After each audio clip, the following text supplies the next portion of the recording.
Akshans here from Team Cubelelo. So in today's video, we're going to be doing a quick 8x8 walkthrough solve using the reduction method. And this is the Meilong 8MV3 8x8, which is a ball core magnetic 8x8. And you should absolutely get one. I highly recommend it. So let's get into this one.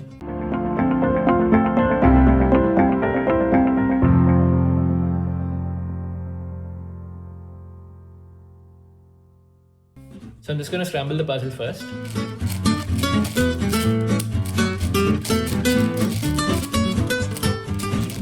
2 hours later. This is scramble, and the first thing of course is going to be to solve the centers. Now when it comes to the centers, I like to go from the inside to the outside. So it's easier to build inner centers first, simply because it can be very confusing on an 8x8 what piece goes where. But with the inner centers, you kind of know they have to be about 3 off from the corner centers. So first off, I see these 3 pieces are already solved on an inner center on white.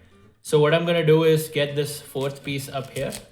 Here I see I have this. I could use that. That makes this. And then lastly, I'm going to need an edge that's also a distance of 3 from the corner center. So that would be solved with this. So that's one bar. That's one white center bar. So now we'll move on to the second one. And I already see we have these 2 here, which is good, because that means now I have a third here. And now I'll be looking for this. So when I'm finding these pieces, I tend to look for the centers that are at the dead center of the cube. So that's right here. So the 4 surrounding this. These 4 centers. So those are pretty easy to spot, like this is one of them. So I know this has to go with this. And then I know this this edge can pair here, and then we can find another one that's this to pair, to pair here. So that is good enough to make the second bar. So now that the middle bars are done, it's really good because we know how to make these bars. They're pretty similar to the 6x6. So what we can do here is just find corner centers that are inside. So there. And then I would pair this, and then I would bring this down here and simply do that. So that's a third bar. And then the 4th bar, I already see this. So I could probably do something like bring this here to make these 3. And then I have this. So really simple. And then I see this. Okay, I look for the piece. It's going to be this piece to make that bar. I can very simply go up there. So then I see that I have a few options here. I'll probably go with this and this first. So I have these, and all the pieces are just in this area to make that bar. And notice how I put this bar here so that I can just kick out the inner edge here. And lastly, to make the outer bar, yeah, it's very simple. I just look for the pieces that could make the bar here, and wow, they're luckily all in this space. So that's the last bar. And next up, again, I see these 3 as the inner bar. So I have this line already, and I can pair it up with this 4th piece very easily, like that. And I also have this piece, which means I can make the 5th of that row. And the piece here is going to be just, you got to look for it. It's here. It's a distance of 3 from this. So you know this piece can be in there. And then you solve that. And then, yeah, the process just repeats. It's nothing too complicated. Now I will say you don't have to do the inner bars first. That's just something I'm doing for the sake of this tutorial, because at the end of the day, it is much more simple to follow that as like your mechanism or your method. So last one's going to be this. Oh, no, I was wrong. See, so it is a lot of hit and trial. Last one's going to be that. You put that in. And then I'm probably going to go with this for the outer bar. So let's go here. And then let's look for, yep, there it is. And then let's go with this piece. So this makes this bar. And put it in there.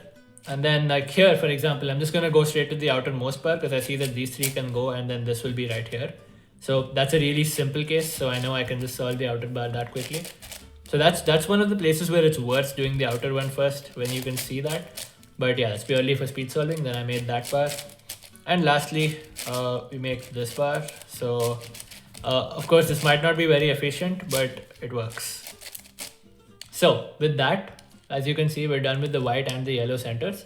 So now we move on to the other centers on the cube. Now, normally I would do Yao on big cubes, but in this case, since this is a more beginner-friendly tutorial, I'm just going to stick with Redux. So here I see orange already, and I can see that this will pair here, and this will come back later. So I have this. So that's one of the inner bars. And then I'll probably go with this bar, because I see that these and these can pair very nicely to make an entire bar. So this is not this is an outer bar, which is fine. And then I'll go with this layer. So we have this very easy, and then this also very easy to spot. And then I'm going to look for a piece that's 3 away. So this is a distance of 3 from this. So I know this is going to pair here and go there. So then I'm going to look for my last inner bar. So that's going to be with this edge here. So I have this, and then very simply I could just do this, and I can bring my last edge, which is from here. Yeah, that makes all the inner bars, and then yeah, doing an outer bar here. So this, and then this is probably easiest done like that, and that makes that. And then I have to go with the last outer bar. So I'm just going to do this, then I'm going to pair this here, and lastly we're going to do this. So I just realized I'm not doing yaw, so I don't have to worry about the left side at all.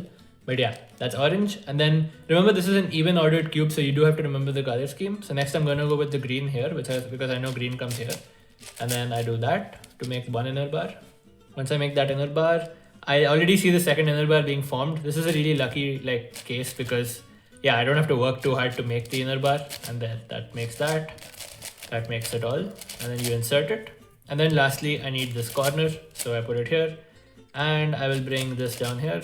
So I have this, and then I can solve this. So here I'd probably do something like this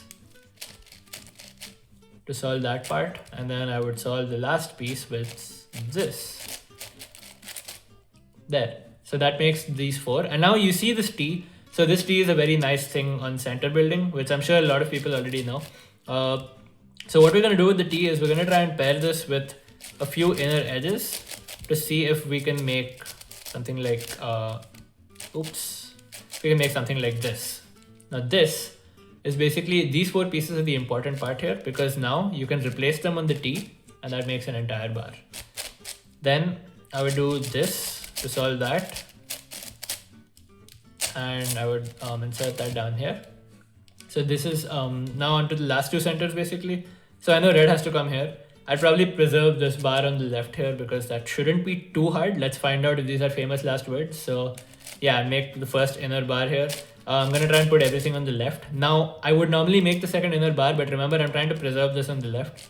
So what I'm going to do here instead is try and make that bar. So that should be pretty easy with the pieces here. Yeah, you just make that, and then you insert it into the left right there. And then I'll try and make the third inner bar now. So I know it's these pieces that are going to be involved right here. So the corresponding center that actually goes here to make this inner bar is stuck here. So in this case, I'm just going to use a commutator. So first I'll insert this. So I know that this center is the one that has to go here. So I can use a commutator like this to solve that. And then, yeah, then I can solve this last bar. This will also require a commutator. Actually, no, this one won't need as much. Yeah. This one will just need one small commutator. So yeah, I have 5 of the pieces. So instead of a commutator, what I'm going to do here is something like this, where I insert like this corner, which leads to this orientation being possible like that. And then I can just go with this. So that solves the whole thing. And then here I'm going to do a quick M prime U to M with just the middle 2 layers. What that does is solve these. And so now I'll only have to use one commutator to solve the rest of the centers, which is this one. And that's all the centers. So at this stage, I'm very used to flipping the cube like this because I do yaw, but we're on Redux. So let's just see. I see these yellow-green edges, so I'm immediately going to start pairing with this. And I immediately see this yellow-green and this yellow-green. So this is nice because a lot of the yellow-greens are showing up here. But I see that the last one is not up here, which means it's probably on the bottom. Or actually, there it is. It's shown up now. So I'll insert it like this and pair that. So now that that's paired, I immediately see the white-orange here. This might not be the best choice, but I also see a white-orange back here now that I look at it. So it's not terrible. And I see a white-orange here. So what I'll do is insert this like this. And then once that white-orange is inserted there, I will do a Z2 because the next white-orange is here and the last white-orange is right there. So that's all the white oranges. And then we have probably white green I would have gone with in a real solve, but here I know I have time. So I would go with yellow red because that's obviously the better choice right now. And I will Z2 again. Here's the last yellow red. Let's go there. And then I would go with white green because I can see a lot of the white green pieces just peripherally. And I would do another Z2 because the last white green is here. As in the second last one is here and so is the last. So as you can see, it's tough to align layers on an 8x8 when you're not used to it. But that's another reason to get an 8x8 because you will get used to it. Anyway, white red is here and it could help with your other cube turning as well. Like your 7x7 literally feels like a 5x5 like once you start doing 8x8. That was a lot of cubes mentioned, but I am being serious. So yeah, next I saw the orange blue. So this is a cool thing. I'm just going to insert this into the back here like that to pair that up. And then the last orange blue is probably on this side. Yeah, it's up here. So that's done. And then I would do white blue. So something like this. So that pairs those. And then lastly, it's in the back. So I would get this here and do another Z2 because the last one's here. So this is obviously why I don't do Redux, because there's a lot of Z2s as you can see. But yeah, it's fine on 8x8 because it's tough to speed solve anyway. So I'm going to do yellow, orange next. Get that here. And then last yellow, orange is up here. So yeah, get that up here. So with that, as you can see, we're done with 8 edges on the cube. These 4 and these 4. So now that those are done, what I like to do for the last 4 edges is it's basically a quick trigger that helps me set them up so that I can pretty much see all of the pieces on the same face. So what I do for this trigger, and many people do this differently, is R prime, U prime, R2, U prime, R prime, and then rotate. What this really helps with is it brings all 4 of my last 4 edges on the same plane or in the same area. So with this, I can do like look ahead pretty easily. And now, for example, I know I'm going to go with yellow blue pretty much instantly because I see yellow blue is just going to be very easy to pair here. So I'm going to do something like this first, and then I will insert this. And now I can cycle, let's say with orange green. So I will do this, and then I would just insert this here. So that.